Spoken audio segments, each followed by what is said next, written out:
Depuis le début de la campagne, 18 000 tonnes de canne ont été traitées.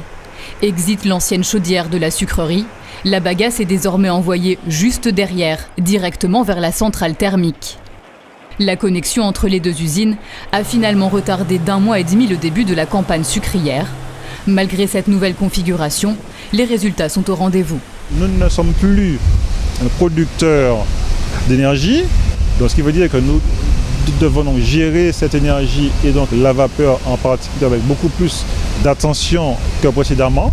Et donc c'est ce que nous faisons, c'est ce que nos équipes apprennent au fur et à mesure. Le tonnage de canne sur lequel nous comptons, il est de 40 à 45 000 tonnes. Aujourd'hui, on a passé à peu près 18 000 tonnes de canne. D'accord ?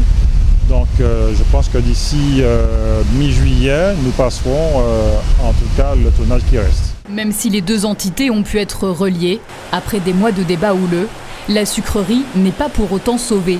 Car à presque 30 ans, le site a désormais besoin d'un lifting complet. Il faudrait environ 4,5 millions.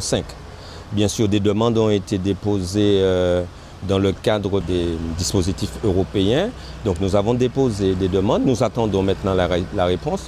Des demandes qui ont été déposées quand même depuis août 2016. Donc j'espère que la réponse nous parviendra d'un moment à l'autre, compte tenu du fait que nous relançons régulièrement l'autorité de gestion, c'est-à-dire la collectivité territoriale de Martinique. Donc nous attendons la réponse pour avoir ces fonds. En attendant ces financements, la campagne prendra fin mi-juillet. La prochaine est d'ores et déjà programmée pour février 2019.